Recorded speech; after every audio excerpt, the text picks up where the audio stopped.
ও সন্তান, কপাল যদি ভালো করতে চাও ওই মা বাবার কাছে গিয়া ক্ষমা চাইয়া দোয়া নিও। মা বাবা যদি দোয়া না করে তোমার কপাল আর খুলবে না। আর যদি মা বাবা তোমার আমার মাথায় হাত বুলাইয়া দোয়া করিয়া দেয়, সাথে সাথে আল্লাহর দরবারে মা বাবার দোয়া কবুল হয়ে যাবে। ও সন্তান, ওই মা বাবারে ভুলিয়া যাইও না রে বাবা, মা বাবারে কষ্ট দিও না রে বাবা। ওই মা বাবার দোয়া নেওয়ার চেষ্টা করিও। ওই মা বাবা দোয়া করলে আরশে আজিমে পৌঁছতে কোনো পর্দা থাকবে না। আল্লাহর বান্দি সন্তানের মহব্বতে পড়িয়া তৃতীয়বারের মতো রওয়ানা। সন্তান কোথায় একটা নজর দেখবো কলিজা ঠান্ডা হয়ে যাবে। মা সন্তানকে পাওয়ার জন্য, দেখার জন্য শেষবারের মতো রওনা হয়ে গেল। সূর্যের গরম, পাহাড়ের পাদদেশে গিয়া মা দাঁড়াইলেন। দাঁড়াইয়া আবার আগের মতো ডাকতেছে, ও আমার কলিজার সন্তান, শেষবারের মতো আসছি রে বাবা। আমি তোমাকে না দেখলে আমার কলিজা ঠান্ডা হবে না। একটু নিচে নেমে এসে মায়ের চেহারার সাথে একটু দেখা করায়া যাও। সন্তানকে মা আজও এমন সময় ডাক দিলেন যেই সময় সন্তান নামাজের ভিতরে মশগুল। সন্তান চিন্তায় পেরেশান হয়ে গেল, মায়ের ডাকে আমি কি নিচে যাব না নামাজ শেষ করব। সন্তান আজও সিদ্ধান্ত নিল মায়ের ডাকে সাড়া না দিয়া নামাজ ছাড়ব না, নামাজের ভিতরে মশগুল হয়ে যাব। ইসলামের আইন হলো নফল নামাজ যদি পড়ো, মা যদি বারবার ডাক দেয়, নামাজ তুমি ছেড়ে দিয়া মায়ের ডাকে সাড়া দাও। কারণ মা যদি আবার কষ্ট পাইয়া চোখের পানি ছেড়ে দেয়, সন্তান যত টাকার মালিক হও না কেন, যত গাড়ি বাড়ির মালিক হও না কেন, মায়ের বরদোয়ার সাথে সাথে কবুল হয়ে যাবে। তোমার কপাল পুড়িয়া যাবে। টাকা পয়সা তোমাকে বাঁচাইতে পারবে না, ক্ষমতায় বাঁচাইতে পারবে না।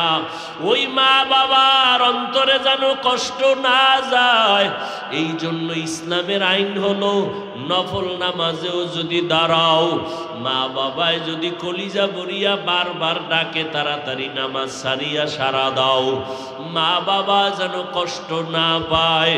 এরে নবীর উম্মতের দল ও যুবকের দল, আজও সন্তান মায়ের ডাকে সাড়া দেয় না। আজকে মা অনেক কষ্ট পেয়ে গেল। 3টে দিন আসলাম, একটা দিন সন্তান আমার ডাকে সাড়া দিল না। আজকে মা এত ভীষণ কষ্ট পাইয়া চোখের পানি ছেড়ে কান্না শুরু করলেন। সর্বশেষ মা নিরুপায় হইয়া কষ্ট নিয়া বাড়ির দিকে রওয়ানা। আজকে বাড়িতে যায় আর মনে মনে আমার মাওলার কাছে একটু বরদোয়ার মতো কথা বলেই ফেললো। তেমন কঠিন কথা না, হালকাভাবে বলল, ও আসমানের মালিক, 3টা দিন আমি মহিলা মানুষ ঘর থেকে কষ্ট করে হেঁটে হেঁটে আসলাম। সূর্যের গরমের মধ্যে আসিয়া 3টা দিন ডাকলাম, আমার সন্তান একবারও সাড়া দিল না। ও আল্লাহ, তোমার কাছে হালকাভাবে বিচার দেই, তোমার এই বান্দাটাকে মরণ দিবা না যতক্ষণ পর্যন্ত একটা জিনাকারিনী অবৈধ নারীর চেহারা দেখবে না, ততক্ষণ আমার সন্তানটার মরণ দিও না। অর্থাৎ একটা জিনাকারিনী নারীর চেহারা দেখাইয়া তারপরে মরণ দিও। মা বেশি কঠিন বরদোয়া করে নাই। যদি মা বলতেন জিনা না করাইয়া কবর দিও না, তাহলে আরো মারাত্মক হয়ে যাইত। কিন্তু আল্লাহর খাস বান্দাদের জন্য এটাও বড় কঠিন। একটা জেনাকারিনী বেগানার চেহারা দেখা বড় খারাপ কথা। মা এই কথা বলিয়া বাড়িতে রওয়ানা। আমার মাওলার আদালতে মায়ের দোয়াটা কবুল সেকেন্ড আর দেরি হয় নাই, এই মায়ের দোয়া কবুল হয়ে গেল। এলাকার ভিতরে সুনাম ছড়ায় গেল। মানুষে কথা বলতেছে, আমাদের বনি ইসরাইলের ভিতরে এত বড় আল্লাহওয়ালা আর নাই। বলে কেমন? কয়েকটা সেকেন্ড আল্লাহর ইবাদত ছাড়া কাটায় না। কোথায় কাটায়? পাহাড়ের চূড়ায় উঠিয়া আল্লাহর ইবাদত করে। ওই বলতে বলতে পুরা এলাকায় ছড়ায় গেল তার সুনাম। ওই এলাকায় একটা সুন্দরী নারী ছিল, অত্যন্ত চেহারাওয়ালা। ওই মহিলা ডাক দিয়া কয়, তোমরা কার এত গুণগান গাও? বলে আমাদের বনি ইসরাইলের সন্তান পাহাড়ের চূড়ায় ইবাদত করে, একটা সেকেন্ড ইবাদত ছাড়া খালি যায় না, এবং সে কোনো গুনাহ করে না, গুনার দিকে নজরও দেয় না। ওই মহিলা ডাক দিয়া কয়, তোমরা যতই গুণগান গাও, আমি একজন নারী, তারে গুনার দিকে নিয়ে যাইতে পারবো। আমার চেহারাটা দেখলেই সে পাগল হয়ে যাবে। এইবার সবাই কয় পারবা না। মহিলা কয় চ্যালেঞ্জ দিলাম, আমি পারবো। ওই বান্দাকে আমি আমার দিকে নজর ফিরাইতে, আর আমার দিকে যখন নজরটা ফিরে যাবে, ইবাদতের লাইন কেটে যাবে। বেগানার দিয়ে তাকাইলে মাওলা কলবের দরজা বন্ধ করে দেয়। আল্লাহ আমাদের নজরকে হেফাজত করার তৌফিক দান করেন, বলেন আমিন। আল্লাহর বান্দি সুন্দরী নারীটা পাহাড় বেয়ে বেয়ে উপরে চলে গেল। অনেক মানুষ দেখার জন্য ভিড় জমায়ে গেল। এমন সময় ওই সুন্দরী নারীটা যখন আল্লাহর বান্দার ইবাদতখানার মধ্যে গিয়া ঢুকলো, এমন একটা টাইমে ঢুকছে যেই টাইমে আল্লাহর বান্দা নামাজে দাঁড়ানো। মহিলা ঘরের ভিতরে একা, আর ইবাদত করনেওয়ালা সন্তানও একা, আর কেউ নাই। মহিলার দিকে আকর্ষণ বাড়ানোর জন্য, মহিলার চেহারার দিকে নজর নেওয়ার জন্য যত ধরনের সিস্টেম করা দরকার ওই মহিলা তাই করলো। কিন্তু আল্লাহ পাকের কুদরত, ওই বান্দার নজরটা একবারের জন্য বেগানার দিকে যায় নাই। মহিলা হাজারো অপচেষ্টা করিয়া ব্যর্থ হয়ে গেল। ইবাদতের বান্দাটা একটা নজর ওই বেগানার দিকে দেয় না। মহিলার ভিতরে জিদ বেড়ে গেল, রাগ আরো বেড়ে গেল। ওরে আল্লাহর বান্দা, ভালো করে বুঝো, যারা মাওলার খাঁটি গোলাম, আজকে তুমিও মুসলমান, আমিও মুসলমান।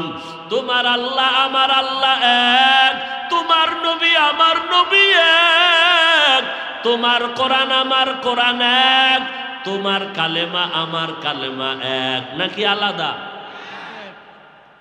তোমার ধর্ম আমার ধর্ম, তোমার কাবা আমার কাবা, তোমার দুনিয়াতে আসা, দুনিয়ার থেকে বিদায় তাও হবে এক, কাফন হবে তিনটা, কালার হবে আলাদা। কথা কও, কালার হবে এক। তুমিও মুসলমান, আমিও মুসলমান। আজকে তোমারে পাও দইরা দইরা বয়ান কেন করা লাগবে? আজকে তো হিন্দুদেরকে বয়ান করা দরকার ছিল, খ্রিস্টানকে বয়ান করা দরকার ছিল। কারণ তোমাদের এই উত্তরবঙ্গের ভিতরে দলে দলে মুসলমান খ্রিস্টান বানায়, টাকা পয়সা দিয়া কাদিয়ানি বানায়, তাদেরকে বয়ান করা লাগতো। অথচ 12 মাসের একটা দিন বন্ধ নাই, মুসলমানের পাও ধরে ধরে বয়ান করা লাগে, এরপরও লাইনে আনা যায় না। তুমিও মুসলমান, আমিও মুসলমান, তোমার আল্লাহ আমার আল্লাহ এক, তোমার আমার নবী এক, কালেমা এক, কোরআন এক, হাদিস এক, নবী এক, কাবা এক। অথচ তোমার দাড়ি রাখতে লজ্জা লাগে, আমার দাড়ি কাটতে লজ্জা লাগে। তোমার টুপি মাথায় দিতে লজ্জা লাগে, আমার টুপি মাথায় না দিলে লজ্জা লাগে। তোমার পর্দা করতে লজ্জা লাগে, আর আমার পর্দা না করলে লজ্জা লাগে। তোমার মসজিদে ঢুকতে লজ্জা লাগে, আর আমার মসজিদে না ঢুকলে লজ্জা লাগে। তুমি আজকে প্যান্ট শার্টটাই পরো, কত মজা, লম্বা জামা পরতে লজ্জা পাও, আর আমি লম্বা জামা না পরলে লজ্জা পাই। বলো তুমিও মুসলমান, আমিও মুসলমান। ও বান্দা, তুমিও পানি পান করো, আমিও পানি পান করি। আজকে তুমি বাম হাতে পানি পান করো, আর আমি ডান হাত ছাড়া পান করি না। তুমি আজকে যুক্তি দিয়ে এরপরে আমাকে বসায়া দাও। ও মুসলমানের সন্তান, আবার তোমাদের লাইনে আমাদের মতো হুজুর না, জীবনে মাদ্রাসায় পড়ে নাই, তোমার মতো লাইনের বহু আল্লাহর বান্দা স্কুলে পড়ে, কলেজে পড়ে, চাকরি করে, ব্যবসা করে, 5 বেলার নামাজি আছে না নাই? ওরে বান্দা, তোমার টুপি পরতে লজ্জা লাগে, অথচ তোমার লাইনে কিছু বান্দা আছে টুপি কখনো মাথার থেকে ছাড়ে না, নামাজের আজান হলে মসজিদে হাজির। ও বুড়া বাবাজিরা, আপনার মতো কত বুড়ারা হাতের মধ্যে লাঠি নিয়ে টোকাইয়া কষ্ট কইরা কইরা মসজিদে গিয়া নামাজ পড়ে, আর আপনি নামাজ পড়তে ভালো লাগে না। আপনিও মুসলমান, ওই বুড়াও মুসলমান। ওই স্কুল কলেজের ছেলে মেয়েরা তোমার মতো যুবক স্কুলে পড়িয়াও নামাজ ছাড়ে না, রাস্তায় গাড়ি চালায় নামাজ ছাড়ে না। তুমিও মুসলমান, তোমার ওই ভাইও মুসলমান, র্যাব, আর্মি, পুলিশ, বিডিআরের চাকরি করে, নামাজ ছাড়ে না। তুমিও মুসলমান, তারাও মুসলমান।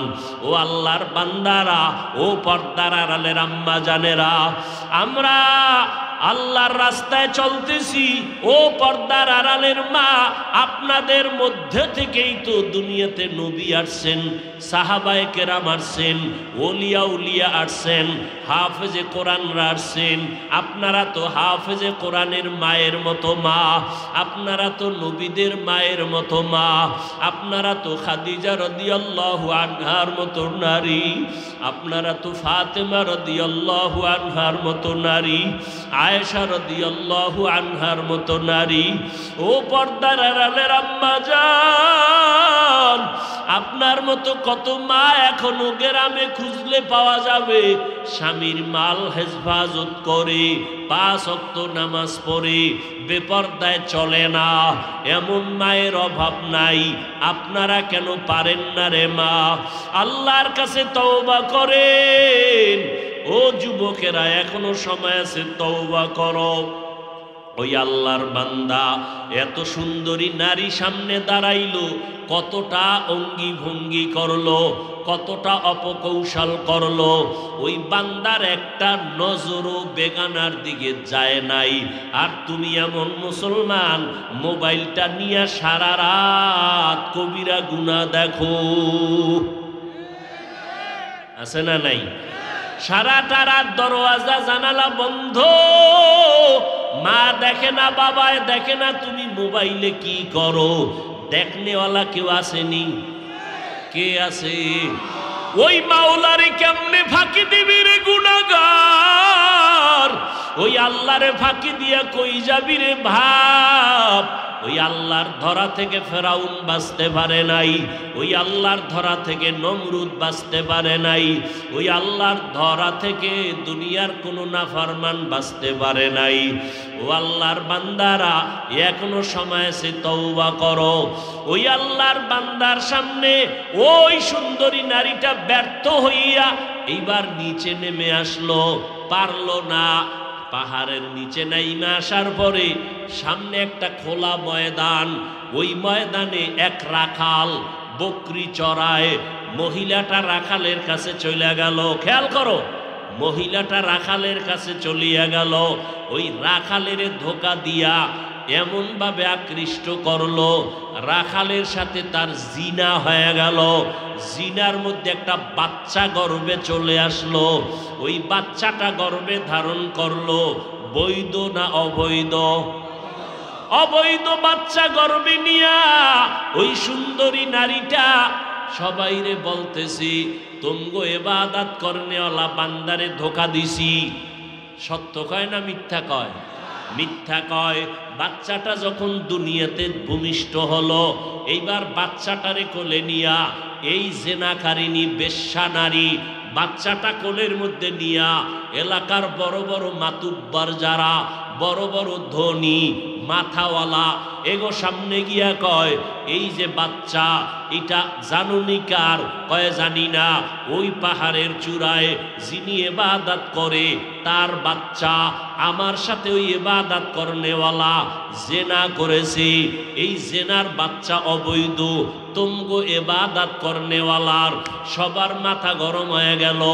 আমাদের এত সুনাম, ওই ভাইজানের এত গুণগান বলি, এত বড় আল্লাহওয়ালা, এত সুনাম গাইলাম, তার এই অবস্থা, আমরা তার কথা শুনতে রাজি না। লাঠি ছোটা হাতে নিয়া পাহাড়ের চূড়ায় চলে গেল। পাহাড়ে উঠিয়া এবার তার ঘর ভেঙ্গে দিল। এক পর্যায়ে ওই আল্লাহর বান্দার শরীরের উপরে বেতের আঘাত যখন শুরু করলো, আবেদ বান্দা চোখের পানি সারিয়া কয়, বাবারা এক সেকেন্ডের জন্য দাঁড়াও, তোমরা আমার গায়ে হাত তুলতেছো কারণ কি? বলে শুনছি তুমি আমগো এই সুন্দরীর সাথে জিনা করেছ, অবৈধ বাচ্চা হয়েছে। ওই আল্লাহর বান্দা চোখের পানি ছেড়ে বলে, আল্লাহর কসম আমি একটা গুনাহও করি নাই। খবরদার। বলে না, সবাই মহিলা ঘুরা ঘুরা বলে তুমি জিনা করেছ, এখানে তো সাক্ষীরও কোনো কায়দা নাই। আল্লাহর বান্দা ইবাদত করনেওয়ালা বলে, ওই মহিলাটাকে ডাক দাও, আমার সামনে হাজির করো। মনে আসেনি মা কি বলছিল? ও আল্লাহ, আমার সন্তানটারে একটা অবৈধ নারীর চেহারা না দেখাইয়া মরণ দিবা না। তোমার কাছে এটা কঠিন কিছু না, কিন্তু একজন ইবাদত করনেওয়ালার কাছে জীবন ধ্বংসের মতো। বেগানার নজর দেওয়া, একটা জেনাকারিনীর চেহারা দেখা, এটা ইবাদতের লাইন কাইটা যাওয়ার কারণ। এটা তোমারে তো বুঝানোই যাবে না। ওই আল্লাহর বান্দার জন্য মা বলেছিলেন, জেনাকারিনীর চেহারা না দেখাইয়া আমার সন্তানের মরণ দিবা না। এইবার মায়ের দোয়া কবুল হচ্ছে। সবাই দৌড়াইয়া গেল, এই তুমি বাচ্চা নিয়ে আসো আমাদের আল্লাহর ওলির দরবারে। তার সামনে দাঁড়াইয়া তুমি বলতে পারবানি? হ্যাঁ বলবো। চলো চলো। এবার নিয়ে যখন রওয়ানা, পাহাড়ের উপরে উঠিয়া হাজারো মানুষ, ওই সুন্দরী নারী বাচ্চা নিয়ে দাঁড়ানো, ইবাদত করনেওয়ালা চোখের হেফাজতের জন্য লোকালা বাদ দিয়ে আসছে পাহাড়ের চূড়ায়। কিন্তু আজকে বেগানার নজর দিতে হবে, জেনাকারিনীর চেহারা সামনাসামনি হবে, না হয় বাঁচার উপায় নাই।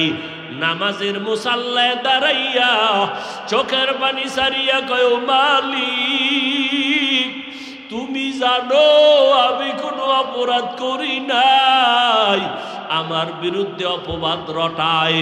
ও আল্লাহ, আমার তো কোনো সাক্ষী নাই, তুমি কুদরতের ফয়সালা করে দাও।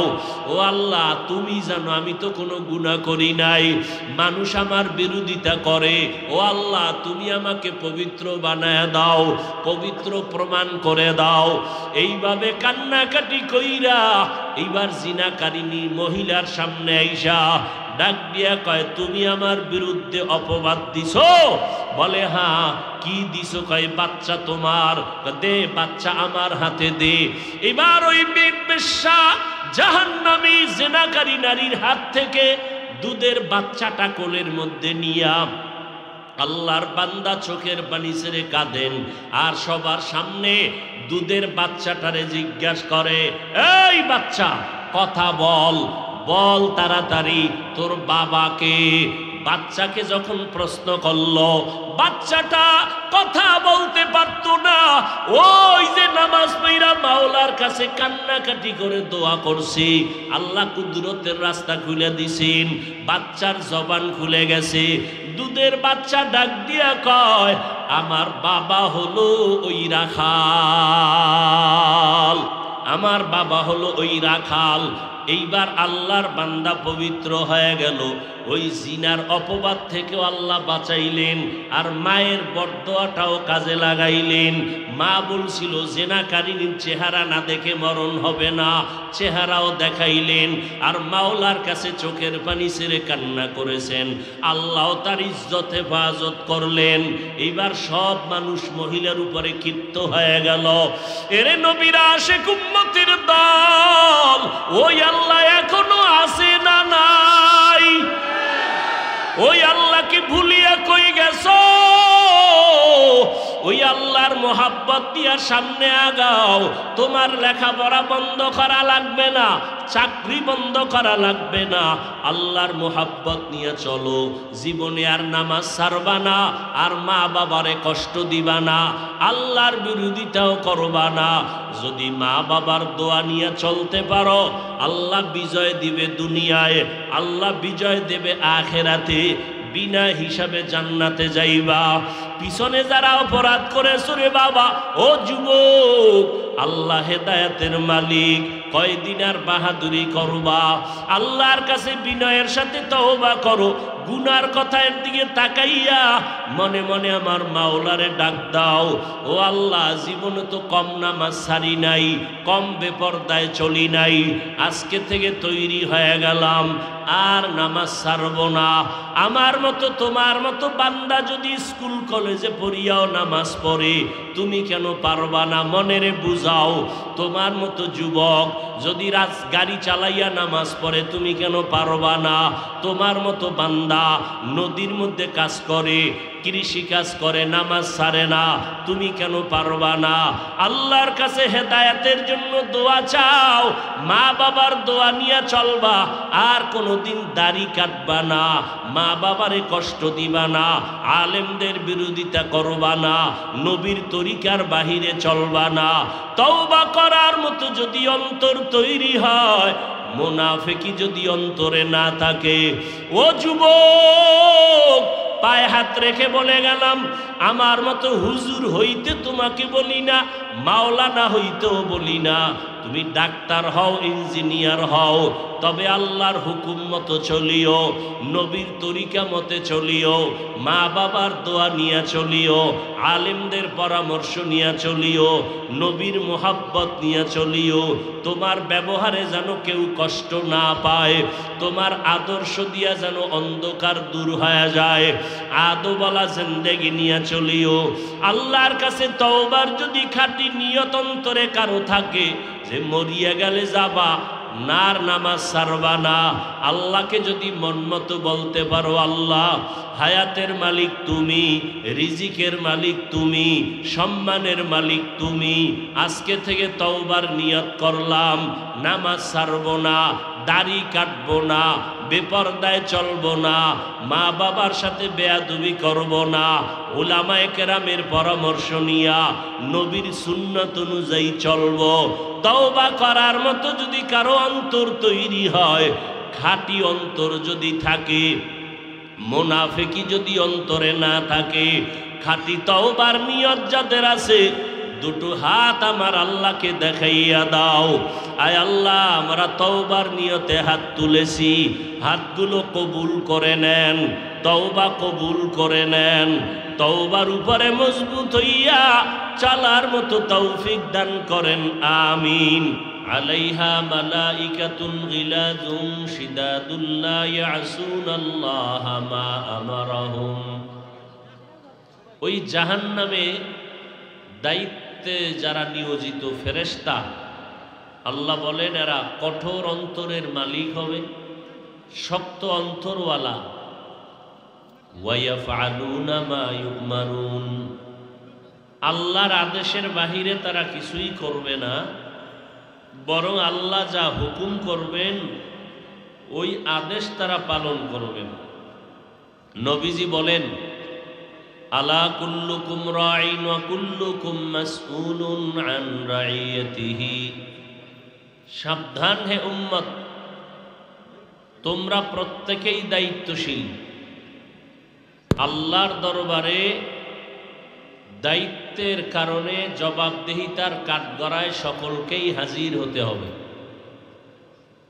নবীজি হাদিস যখন সাহাবায়ে কেরামদেরকে শুনাইলেন, সাহাবায়ে কেরামদের মধ্য থেকে কেউ প্রশ্ন করলেন, হে রসূল করিম সাল্লাল্লাহু আলাইহি ওয়াসাল্লাম,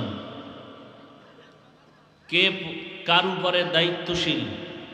নবীজি বললেন, যার অধীনে যারা বসবাস করে অধীনস্থদের জন্য কর্তা বা গার্ডিয়ান দায়িত্বশীল।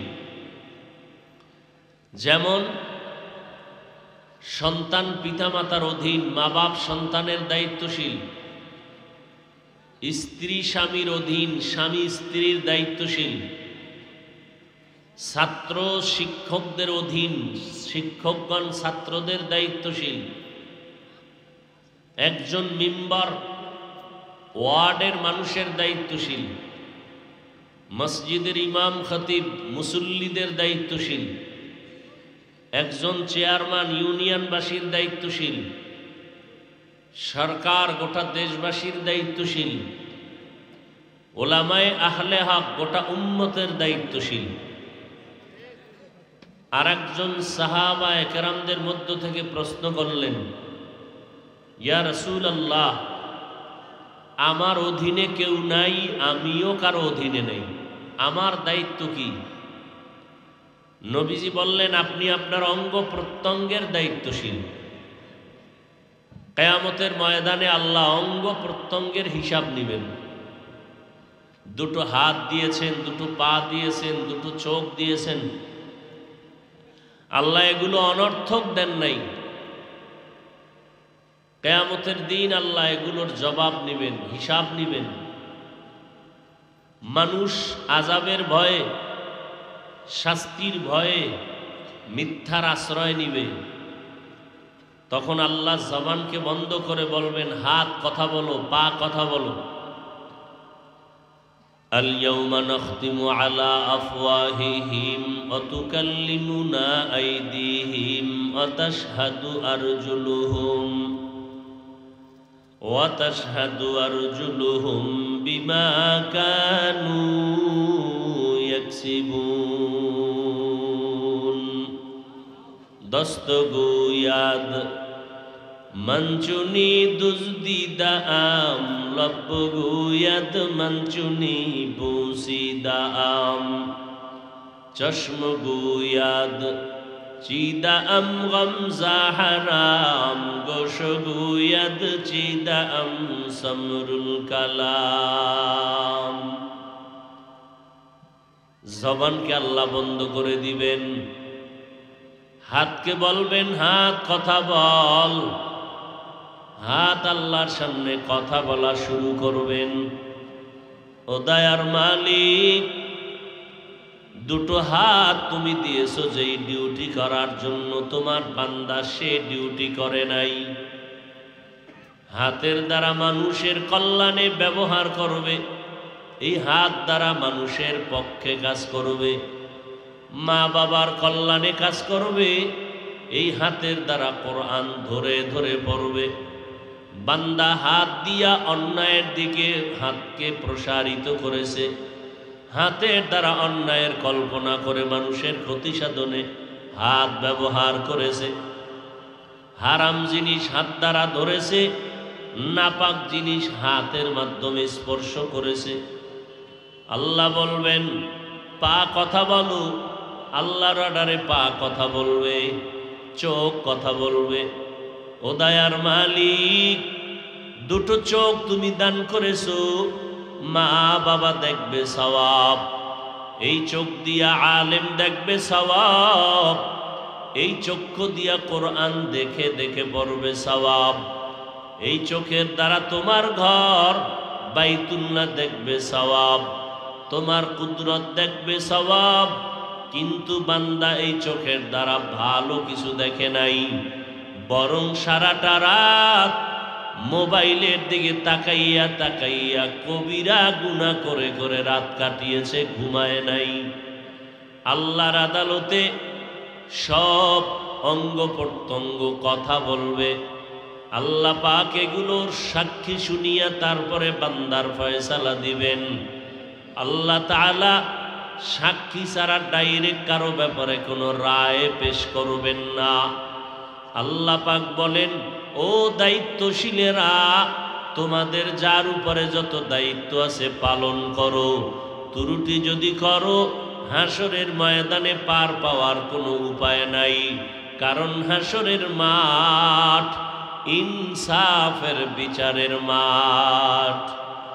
ওয়াত্তাকু ইয়াওমান তুরজাউনা ফীহি ইলাল্লাহ সুম্মা তুওয়াফফা কুল্লু নাফসিন বিমা কাসাবাত ওয়া হুম লা ইউজলামুন।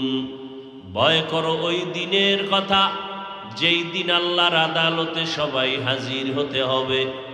আল্লাহ ওই দিন কারোর সাথে কোনো জুলুম করবেন না। যার যতটুকু পাওনা ইনসাফের সাথে আল্লাহ তাকে তা দিয়ে দিবেন। আল্লাহ দিতে গিয়া কোনো গরিমসি করবেন না, কোনো বাহানা করবেন না, দ্রুত দিয়ে দিবেন।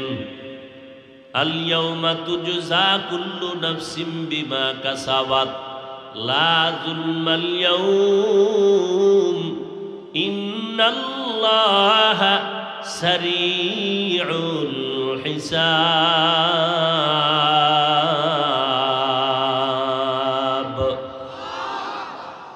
আল্লাহ তাআলা বলেন, হাসরের ময়দান বড় ভয়ঙ্কর হবে। আল্লাহ পাক কারো উপর এক বিন্দু জুলুম করবেন না, ইনসাফের বিচার আল্লাহ কায়েম করবেন এবং বিচারটা খুব দ্রুত হয়ে যাবে। কত দ্রুত হবে? বলে ফজর থেকে জোহর পর্যন্ত এই সময়ের মধ্যে হাসরের ময়দানের কোটি হাজার লাখ কোটি মানুষের বিচার কমপ্লিট হয়ে যাবে। এটা কেমন করে সম্ভব? আমার আল্লাহ তাআলার কুদরতের দ্বারা বড় সম্ভব। অসম্ভবকে সম্ভব করার ক্ষমতা আছে কার? আরো জোরে বলেন। একটা গাছ কথা বলতে পারে না, এটাই স্বাভাবিক। আল্লাহর কুদরতে কি পারে না? পারে না। রহমতের নবী আমার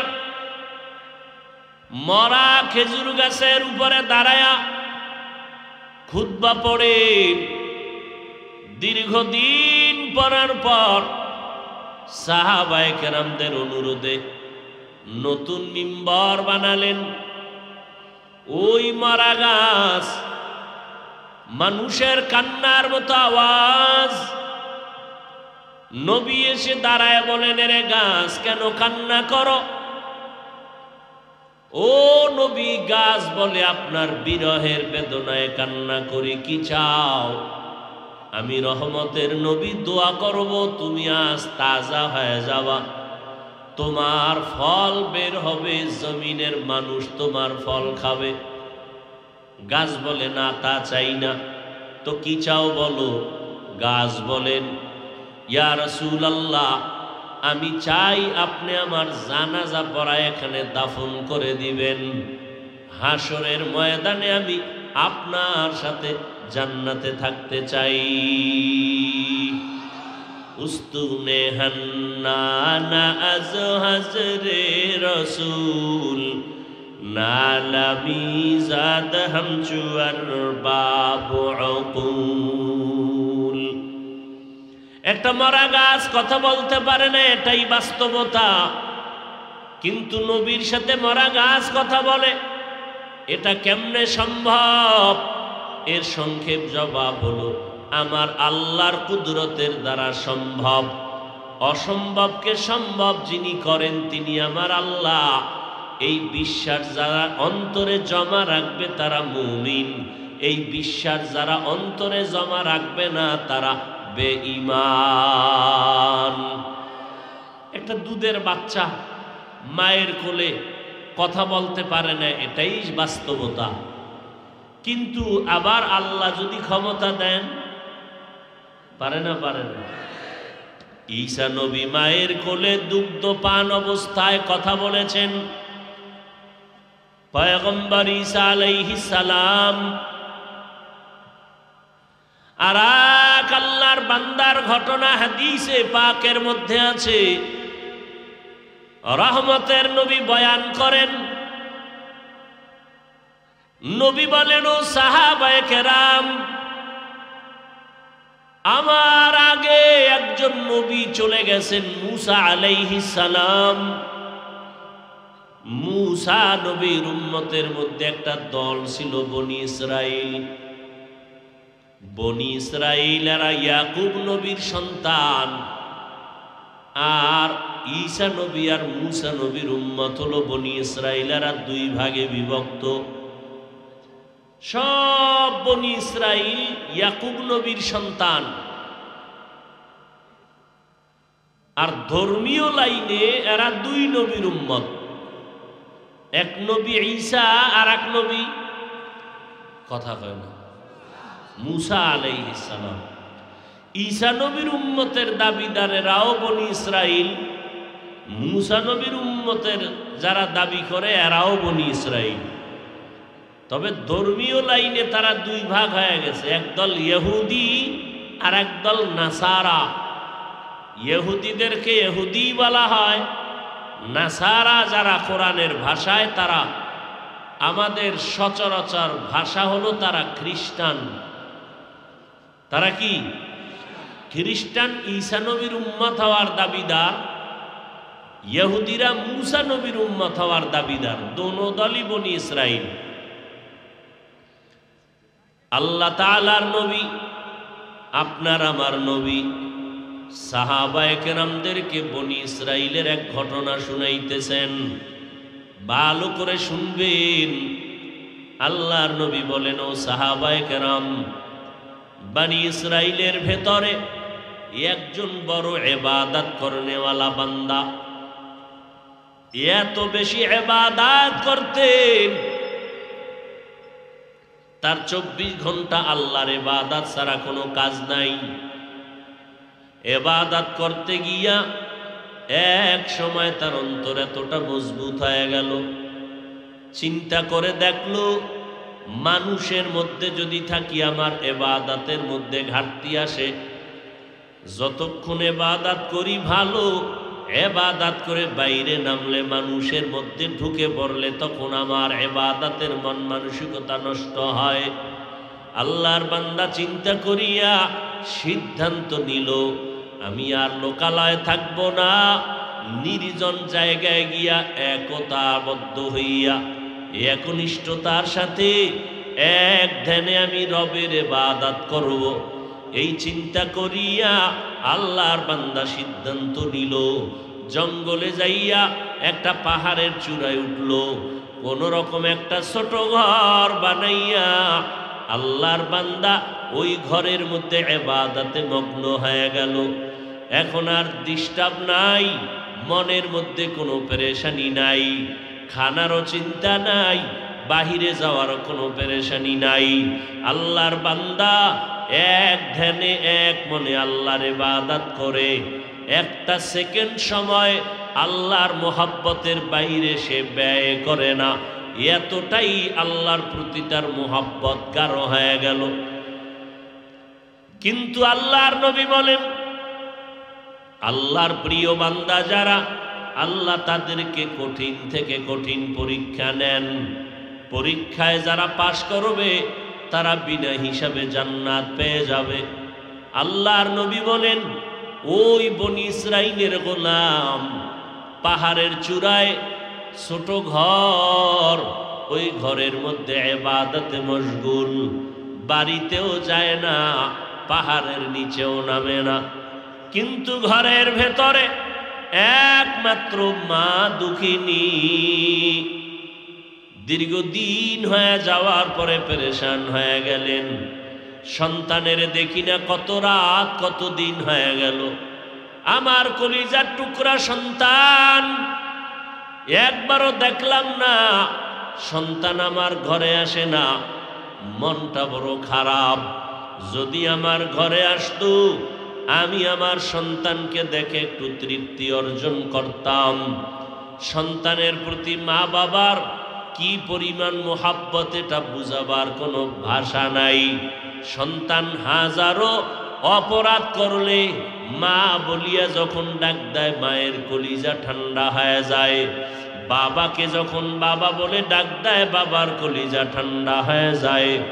মা দুঃখিনী চিন্তায় পড়ে গেলেন, আমার সন্তানকে কেমন করে আমি দেখব, টেলিফোনের ব্যবস্থা নাই, কেমন করে সন্তানের চেহারা দেখে অন্তর ঠান্ডা করব।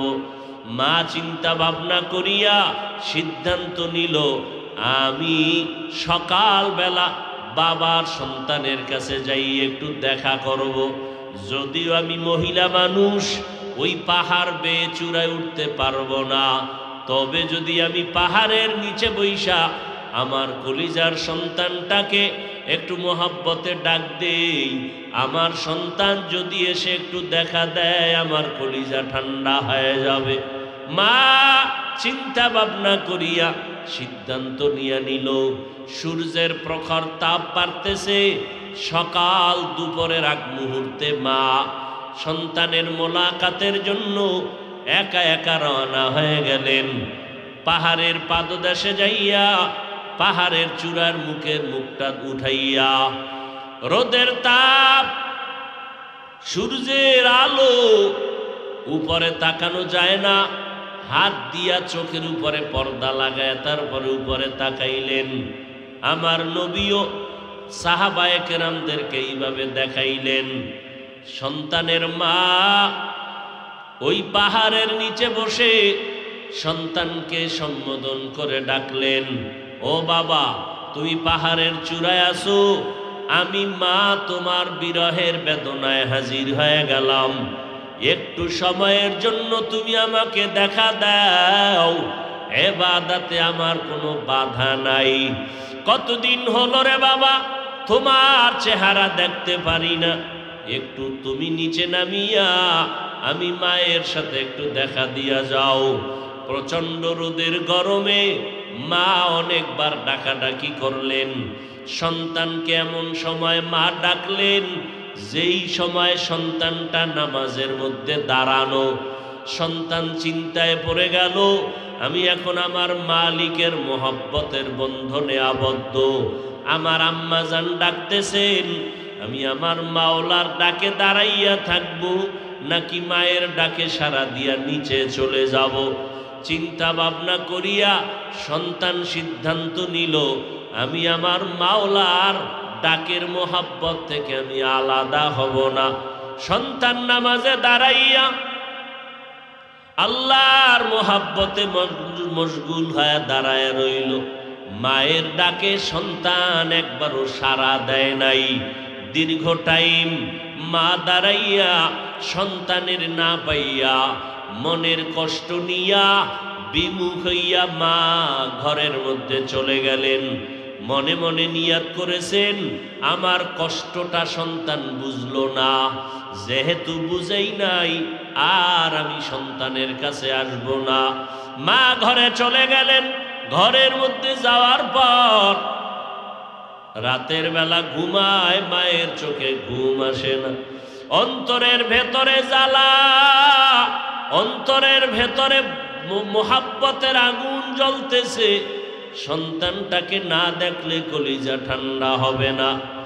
একবার গেলাম, মা আবারও সিদ্ধান্ত নিলেন আর একবার যাই। সন্তান দেখিনি, আমার মোহাব্বতের ডাকে আইসা আমার সাথে মোলাকাত করে। সন্তানের ডাকে মায়ের মোহাব্বতের টানে সন্তানের কাছে মা আর একবার রওয়ানা। মা হেঁটে হেঁটে সূর্য যখন তাপ দেওয়া শুরু করলো এই টাইমে চলে গেলেন। পাহাড়ের পাদদেশে যাইয়া মা আর একবার ডাক দিলেন, ও সন্তান তুমি আমাকে সারিয়া ইবাদতের ময়দানে হাজির হয়েছো। আমি মায়ের অন্তরে কোনো দুঃখ নাই, তুমি ইবাদত করবা, আমি মায়ের কোনো বাধা নাই। তবে তুমি একবার একটু নিচে নেমে আসো, আমি মা তোমাকে না দেখে পাগলনির মতো হয়ে গেলাম। একবার আইসা আমাকে মা বলে ডাক দাও। আমি মায়ের চেহারাটা দেখো, আমি মা তোমার চেহারাটা দেখে কলিজা ঠান্ডা করব। দীর্ঘ টাইম আজ মা দাঁড়ায় দাঁড়ায় সন্তানের ডাকে। মায়ার নবীও চোখের পানি ছেড়ে কাঁদেন আর বলেন, ও সাহাবায়ে কেরাম, আজও মা যখন ডাকছেন সন্তানটা আজও নামাজের মধ্যে দাঁড়ানো। ও সন্তানেরা ভালো করিয়া শুনিয়া নাও, ওই মায়ের মোহাব্বত ভাষা নাই বুঝাবার মতো। আজকে তুমি যতই বাহাদুরি করো না কেন, টাকার মালিক, বাড়ির মালিক, গাড়ির মালিক হয়ে গেছো, সম্মানের চেয়ারের মালিক, একবারও কি চিন্তা করছো রে বাবা? এই সম্মান, এই টাকা, এই বাড়ি গাড়ি, এগুলো কিছুই তোমার বাহাদুরি না, সব হলো দুঃখিনী মায়ের চোখের পানি আর মা বাবার দোয়ার কারণে। ওই মা বাবার দোয়া যদি না থাকতো তুমি সম্মানের চেয়ার পাইতা না, টাকা পয়সা বাড়ি গাড়ির মালিক হতে পারতা না। আজকে অনেক সন্তানের কারণে মা বাবা চোখের পানি ফেলে, কত কান্না কাঁদে। ওই সন্তান টাকা পয়সা পাইয়া মা চিনে না, বাবাও চিনে না। ওই সন্তান টাকা পয়সার মালিক হইয়া মা বাবার খোঁজ খবর রাখে না। ও সন্তান, ওই মা যদি একবার দুঃখ করিয়া বরদোয়া করে তোমার কপাল নষ্ট হয়ে যাবে। ও সন্তানেরা, ওই মা বাবাকে কষ্ট দিও না। আজও সন্তানের মা পাহাড়ের নিচে দাঁড়াইয়া সন্তানটাকে ডাকতেছেন। হাদিসে পাকে আমার নবী বনি ইসরাইলের ঘটনা শুনাইতেছেন। সন্তান আজও নামাজে দাঁড়ানো, চিন্তায় পড়ে গেল, নামাজের ভিতরে দাঁড়াইয়া আমি আমার মাওলার ডাকের সাড়া দিব না মায়ের ডাকের জবাব দিব। সন্তান সিদ্ধান্ত নিল, আজও আমি মাওলার ডাকের সাড়া থেকে পিছনে যাব না। মা যতই ডাক দেখ না কেন, আমি মায়ের ডাকে সাড়া দিব না। আজও মা সূর্যের গরমে দীর্ঘ টাইম কষ্ট করে দাঁড়াইয়া সন্তানের সাড়া না পাইয়া মা কষ্ট নিয়ে বাড়ির মধ্যে রওয়ানা। বিদায় বেলা যায় আর বলে, ও সন্তান, তুমি ইবাদত করো, আমি মা চলে গেলাম, আর তোমারে আমার প্রয়োজন নাই রে বাবা। মা কষ্ট নিয়ে বাড়ি চলে গেলেন। দুদিন তিন দিন কিন্তু মায়ের অন্তরে মানাইতে পারে না। সন্তানের কথা যখনই মনে পড়ে মা অঝোর দাঁড়ায় কান্না করে। ও দয়ার মালিক, ওই সন্তানের তো বুঝাইতে পারি না আমি মায়ের মনে কত কষ্ট। এইবার মা শেষ আর একবার সিদ্ধান্ত নিলেন, আমি এই শেষবারের মতো আবার যাব, সন্তানের গিয়া কলিজা ভরে ডাকবো। সন্তান দেখিনি শেষবারের মতো আমার মোহাব্বতে আইসা সাড়া দেয়। তৃতীয়বারের মতো মা ঘর থেকে বের হইয়া রওয়ানা। ও যুবক বাবারা, অথচ সন্তানেরা একটু ভাবিয়া দেখো, এই বয়সে মা বাবাকে কত কষ্ট দিয়েছো, মা বাবারে কত ধমক দিয়েছ। ও সন্তান, কপাল যদি ভালো করতে চাও ওই মা বাবার কাছে গিয়া ক্ষমা চাইয়া দোয়া নিও। মা বাবা যদি দোয়া না করে তোমার কপাল আর খুলবে না। আর যদি মা বাবা তোমার আমার মাথায় হাত বুলাইয়া দোয়া করিয়া দেয়, সাথে সাথে আল্লাহর দরবারে মা বাবার দোয়া কবুল হয়ে যাবে। ও সন্তান, ওই মা বাবারে ভুলিয়া যাইও না রে বাবা, মা বাবারে কষ্ট দিও না রে বাবা। ওই মা বাবার দোয়া নেওয়ার চেষ্টা করিও। ওই মা বাবা দোয়া করলে আরশে আজিমে বসতে কোনো পর্দা থাকবে না। আল্লাহর বান্দি সন্তানের মোহাব্বতে পড়িয়া তৃতীয়বারের মতো রওয়ানা। সন্তান কোথায় একটা নজর দেখবো, কলিজা ঠান্ডা হয়ে যাবে। মা সন্তানকে পাওয়ার জন্য, দেখার জন্য শেষবারের মতো রওনা হয়ে গেল। সূর্যের গরম, পাহাড়ের পাদদেশে গিয়া মা দাঁড়াইলেন। দাঁড়াইয়া আবার আগের মতো ডাকতেছে, ও আমার কলিজার সন্তান, শেষবারের মতো আসছি রে বাবা। আমি তোমাকে না দেখলে আমার কলিজা ঠান্ডা হবে না। একটু নিচে নেমে এসে মায়ের চেহারার সাথে একটু দেখা করায়া যাও। সন্তানকে মা আজও এমন সময় ডাক দিলেন যেই সময় সন্তান নামাজের ভিতরে মশগুল। সন্তান চিন্তায় পেরেশান হয়ে গেল, মায়ের ডাকে আমি কি নিচে যাব না নামাজ শেষ করব? সন্তান আজও সিদ্ধান্ত নিল মায়ের ডাকে সাড়া না দিয়া নামাজ ছাড়ব না, নামাজের ভিতরে মশগুল হয়ে যাব। ইসলামের আইন হলো নফল নামাজ যদি পড়ো, মা যদি বারবার ডাক দেয়, নামাজ তুমি ছেড়ে দিয়া মায়ের ডাকে সাড়া দাও। কারণ মা যদি আবার কষ্ট পাইয়া চোখের পানি ছেড়ে দেয়, সন্তান যত টাকার মালিক হও না কেন, যত গাড়ি বাড়ির মালিক হও না কেন, মায়ের বরদোয়ার সাথে সাথে কবুল হয়ে যাবে, তোমার কপাল পুড়িয়া যাবে। টাকা পয়সা তোমাকে বাঁচাইতে পারবে না, ক্ষমতায় বাঁচাইতে পারবে না। ওই মা বাবার অন্তরে যেন কষ্ট না যায়, এই জন্য ইসলামের আইন হলো নফল নামাজেও যদি দাঁড়াও, মা বাবায় যদি কলিজা ভরিয়া বারবার ডাকে, তাড়াতাড়ি নামাজ সারিয়া সারা দাও, মা বাবা যেন কষ্ট না পায়। এরে নবীর উম্মতের দল ও যুবকের দল, আজও সন্তান মায়ের ডাকে সাড়া দেয় না। আজকে মা অনেক কষ্ট পেয়ে গেল। 3টে দিন আসলাম, একটা দিন সন্তান আমার ডাকে সাড়া দিল না। আজকে মা এত ভীষণ কষ্ট পাইয়া চোখের পানি ছেড়ে কান্না শুরু করলেন। সর্বশেষ মা নিরুপায় হইয়া কষ্ট নিয়া বাড়ির দিকে রওয়ানা।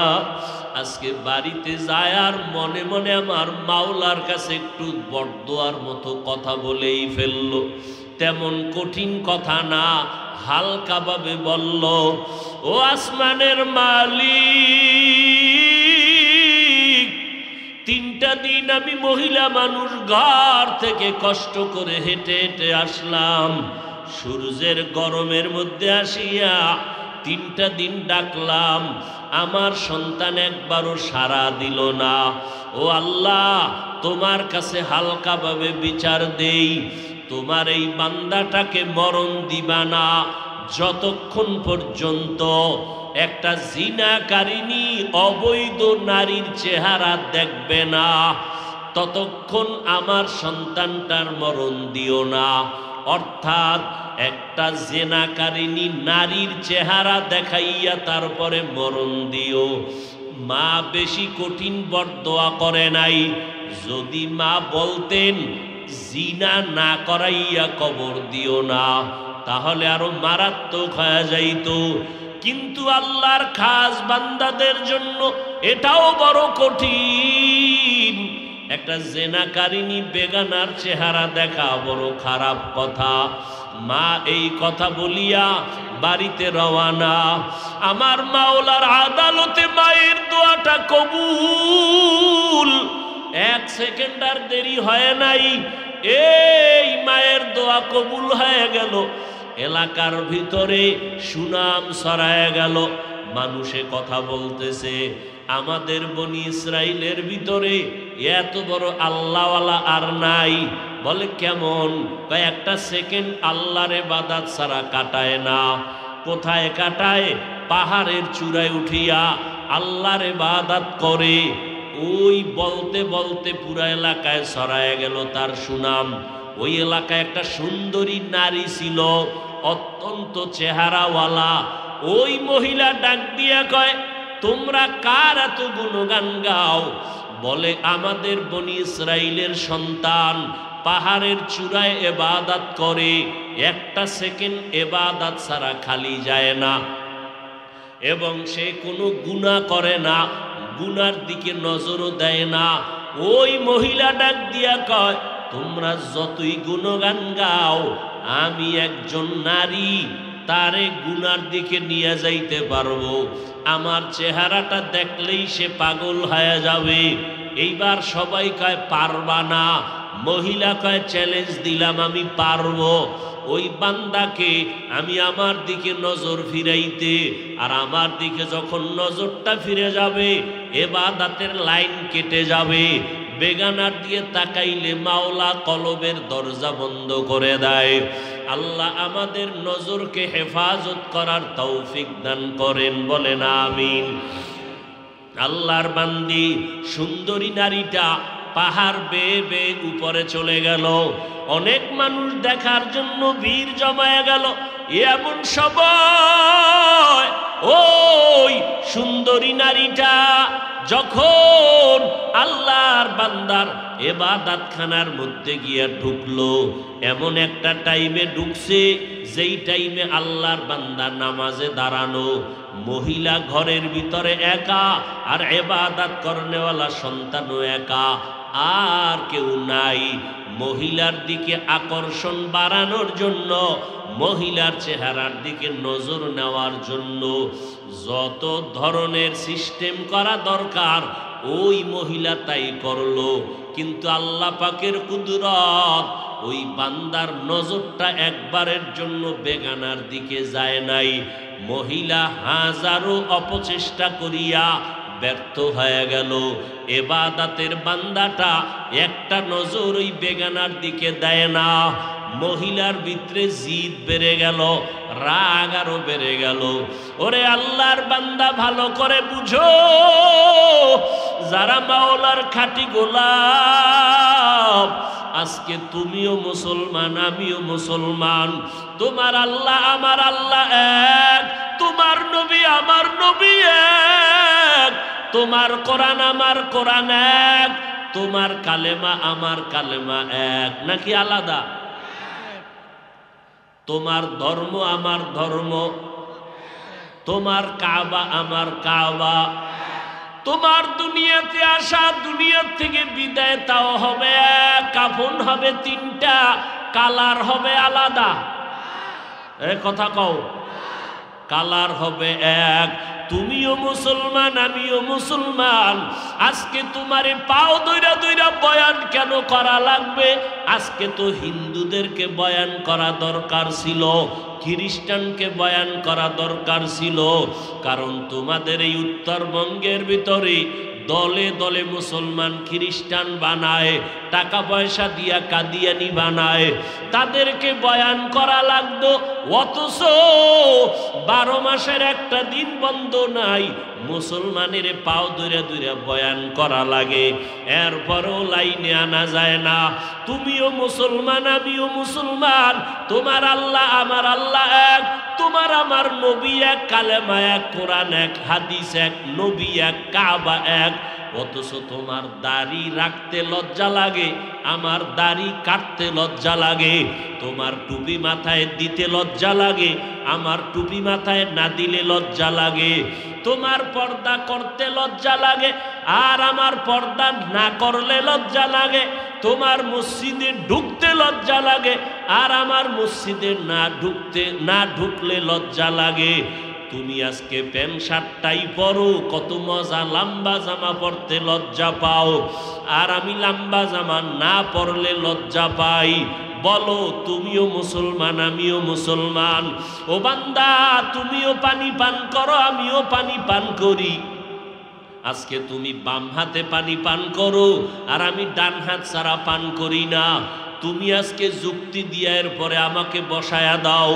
ও মুসলমানের সন্তান, আবার তোমাদের লাইনে আমাদের মতো হুজুর না, জীবনে মাদ্রাসায় পড়ে নাই, তোমার মতো লাইনের বহু আল্লাহর বান্দা স্কুলে পড়ে, কলেজে পড়ে, চাকরি করে, ব্যবসা করে, 5 বেলার নামাজি আছে না নাই? ওরে বান্দা, তোমার টুপি পরতে লজ্জা লাগে, অথচ তোমার লাইনে কিছু বান্দা আছে টুপি কখনো মাথার থেকে ছাড়ে না, নামাজের আজান হলে মসজিদে হাজির। ও বুড়া বাবাজিরা, আপনার মতো কত বুড়ারা হাতের মধ্যে লাঠি নিয়ে টোকাইয়া কষ্ট কইরা কইরা মসজিদে গিয়া নামাজ পড়ে, আর আপনি নামাজ পড়তে ভালো লাগে না। আপনিও মুসলমান, ওই বুড়াও মুসলমান। ওই স্কুল কলেজের ছেলে মেয়েরা তোমার মতো যুবক স্কুলে পড়িয়াও নামাজ ছাড়ে না, রাস্তায় গাড়ি চালায় নামাজ ছাড়ে না।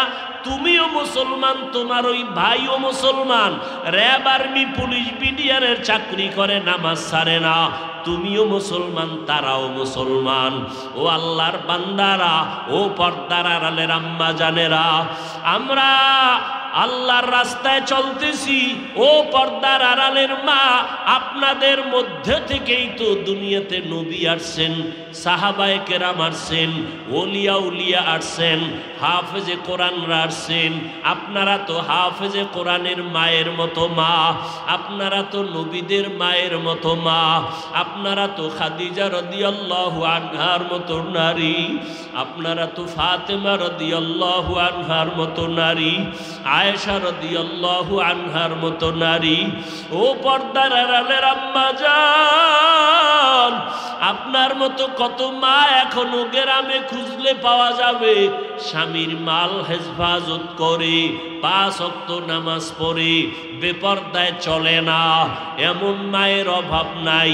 আপনারা কেন পারেন না রে মা? আল্লাহর কাছে তওবা করেন। ও যুবকেরা, এখনো সময় আছে, তওবা করো। ওই আল্লাহর বান্দা এত সুন্দরী নারী সামনে দাঁড়াইলো, কতটা অঙ্গি ভঙ্গি করলো, কতটা অপকৌশল করলো। ওই বান্দার একটা নজরও বেগানার দিকে যায় নাই। আর তুমি এমন মুসলমান, মোবাইলটা নিয়ে সারা রাত কবিরা গুনাহ দেখো, আছে না নাই? সারাটা রাত দরওয়াজা জানালা বন্ধ, মা দেখে না, বাবায় দেখে না, তুমি মোবাইলে কি করো। দেখনেওয়ালা কেউ আসেনি? কে আছে? ওই মাওলারে কেমনে ফাঁকি দিবি রে গুনাহগার? ওই আল্লাহরে ফাঁকি দিয়া কই যাবি রে ভাব?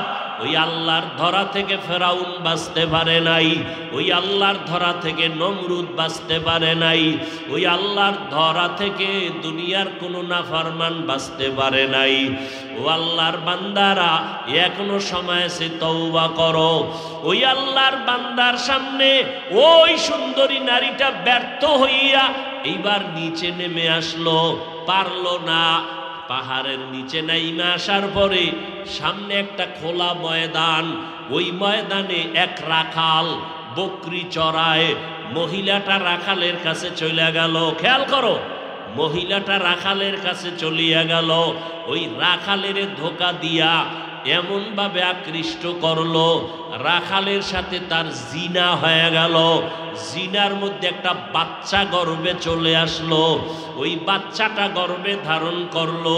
বৈধ না অবৈধ? অবৈধ বাচ্চা গর্ভে নিয়া ওই সুন্দরী নারীটা সবাইরে বলতেছি, তুমগো ইবাদত করনেওয়ালা বান্দারে ধোকা দিছি। সত্য কয় না মিথ্যা কয়? মিথ্যা কয়।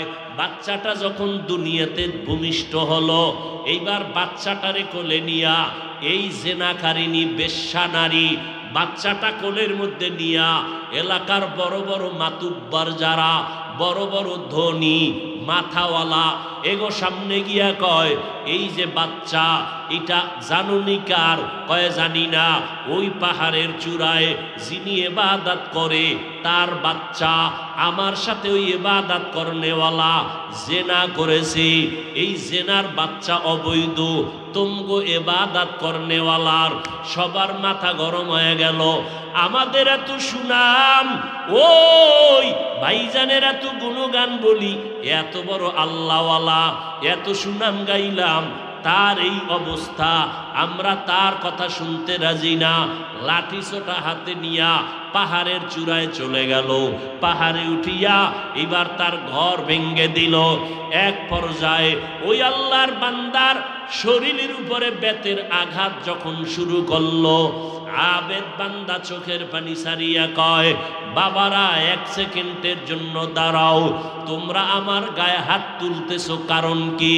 বলে, শুনছি তুমি আমগো এই সুন্দরীর সাথে জিনা করেছো, অবৈধ বাচ্চা হয়েছে। ওই আল্লাহর বান্দা চোখের পানি ছেড়ে বলে, আল্লাহর কসম আমি একটা গুনাহ করি নাই। খবরদার।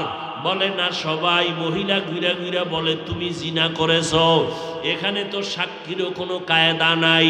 আল্লাহর বান্দা ইবাদত করনেওয়ালা বলে, ওই মহিলাটাকে ডাক দাও, আমার সামনে হাজির করো। মনে আসেনি মা কি বলছিল?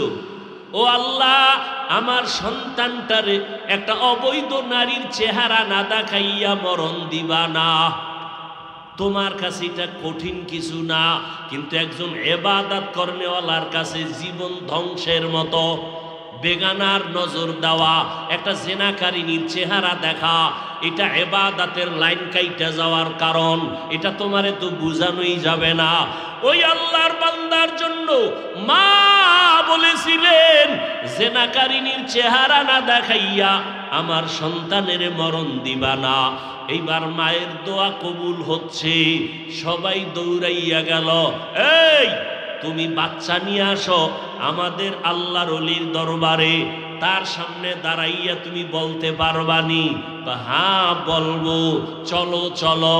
এইবার নিয়ে যখন রওয়ানা, পাহাড়ের উপরে উঠিয়া হাজারো মানুষ, ওই সুন্দরী নারী বাচ্চা নিয়ে দাঁড়ানো, ইবাদত করনেওয়ালা চোখের হেফাজতের জন্য লোকালা বাদ দিয়ে আসছে পাহাড়ের চূড়ায়। কিন্তু আজকে বেগানার নজর দিতে হবে, জেনাকারিনীর চেহারা সামনাসামনি হবে, না হয় বাঁচার উপায় নাই। নামাজের মুসাল্লায় দাঁড়াইয়া চোখের পানি সারিয়া কয়, মালিক তুমি জানো আমি কোনো অপরাধ করি নাই, আমার বিরুদ্ধে অপবাদ রটায়। ও আল্লাহ, আমার তো কোনো সাক্ষী নাই, তুমি কুদরতের ফয়সালা করে দাও। ও আল্লাহ, তুমি জানো আমি তো কোনো গুনাহ করি নাই, মানুষ আমার বিরোধিতা করে। ও আল্লাহ, তুমি আমাকে পবিত্র বানায় দাও, পবিত্র প্রমাণ করে দাও। এইভাবে কান্নাকাটি কইরা এইবার জিনাকারিনী মহিলার সামনে আইসা ডাক দিয়া কয়, তুমি আমার বিরুদ্ধে অপবাদ দিছো? বলে, হ্যাঁ। কি দিছো? কয়, বাচ্চা তোমার। দে বাচ্চা আমার হাতে দে। এবার ওই বেশ্যা জাহান্নামী জিনাকারী নারীর হাত থেকে দুধের বাচ্চাটা কোলের মধ্যে নিয়া আল্লাহর বান্দা চোখের পানি ছেড়ে কাঁদেন, আর সবার সামনে দুধের বাচ্চাটারে জিজ্ঞাসা করে, এই বাচ্চা কথা বল, বল তাড়াতাড়ি তোর বাবাকে। বাচ্চাকে যখন প্রশ্ন করলো, বাচ্চাটা কথা বলতে পারতো না। ওই যে নামাজ পড়া মাওলার কাছে কান্নাকাটি করে দোয়া করছি, আল্লাহ কুদরতের রাস্তা খুলে দিছেন, বাচ্চার জবান খুলে গেছে। দুধের বাচ্চা ডাক দিয়া কয়, আমার বাবা হলো ওই রাখাল, আমার বাবা হলো ওই রাখাল। এইবার আল্লাহর বান্দা পবিত্র হয়ে গেল, ওই জিনার অপবাদ থেকেও আল্লাহ বাঁচাইলেন, আর মায়ের বরদোয়াটাও কাজে লাগাইলেন। মা বলছিল জেনাকারিনীর চেহারা না দেখে মরণ হবে না, চেহারাও দেখাইলেন, আর মাওলার কাছে চোখের পানি ছেড়ে কান্না করেছেন, আল্লাহ তার ইজ্জত হেফাজত করলেন। এইবার সব মানুষ মহিলার উপরে ক্ষিপ্ত হয়ে গেল। এরে নবীরা আশিক উম্মতের দল, ওই আল্লাহ এখনো আছে না নাই? ওই আল্লাহকে ভুলিয়া কই গেছো? ওই আল্লাহর মোহাব্বত দিয়া সামনে আগাও। তোমার লেখাপড়া বন্ধ করা লাগবে না, চাকরি বন্ধ করা লাগবে না, আল্লাহর মোহাব্বত নিয়ে চলো। জীবনে আর নামাজ ছাড়বা না, আর মা বাবারে কষ্ট দিবা না, আল্লাহর বিরোধিতাও করবা না। যদি মা বাবার দোয়া নিয়ে চলতে পারো, আল্লাহ বিজয় দিবে দুনিয়ায়, আল্লাহ বিজয় দেবে আখিরাতে। বিনা হিসাবে জান্নাতে যাইবা। পিছনে যারা অপরাধ করেছো রে বাবা, ও যুবক, আল্লাহ হেদায়েতের মালিক, কয়দিন আর বাহাদুরি করবা? আল্লাহর কাছে বিনয়ের সাথে তওবা করো। গুনার কথার দিকে তাকাইয়া মনে মনে আমার মাওলারে ডাক দাও, ও আল্লাহ, জীবনে তো কম নামাজ ছাড়ি নাই, কম বেপরদায় চলি নাই, আজকে থেকে তৈরি হয়ে গেলাম, আর নামাজ ছাড়ব না। আমার মতো তোমার মতো বান্দা যদি স্কুল কলেজে পড়িয়াও নামাজ পড়ে, তুমি কেন পারবা না? মনেরে বুঝাও। তোমার মতো যুবক যদি গাড়ি চালাইয়া নামাজ পড়ে, তুমি কেন পারবা না? তোমার মতো বান্দা নদীর মধ্যে কাজ করে, কৃষি কাজ করে, নামাজ ছাড়ে না, তুমি কেন পারবা না?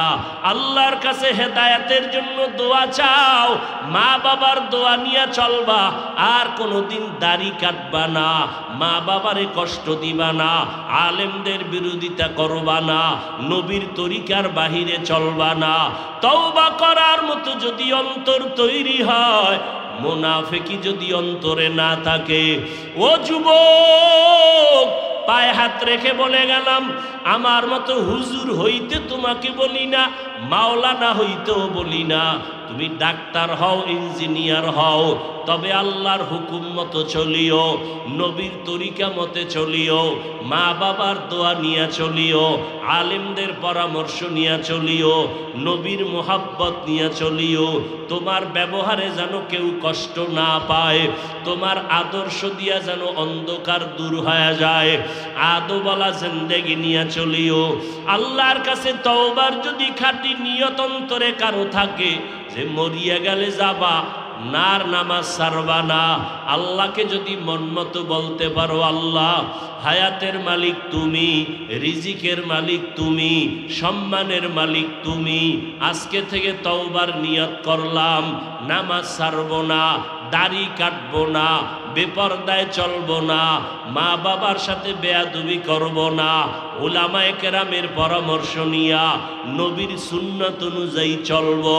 তওবা করার মতো যদি কারো অন্তর তৈরি হয়, খাঁটি অন্তর যদি থাকে, মুনাফিকি যদি অন্তরে না থাকে, খাঁটি তওবার নিয়ত যাদের আছে, দুটো হাত আমার আল্লাহকে দেখাইয়া দাও।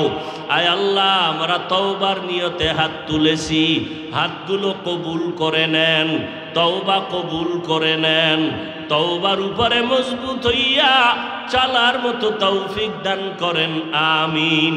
আলহামদুলিল্লাহি রাব্বিল আলামিন, ওয়াসসালাতু ওয়াসসালামু আলা সাইয়্যিদিল আমবিয়াই ওয়াল মুরসালিন ওয়া আলা আলিহি ওয়া আসহাবিহি আজমাইন। ইয়া আরহামার রাহিমিন, ইয়া আরহামার রাহিমিন, ইয়া আরহামার রাহিমিন।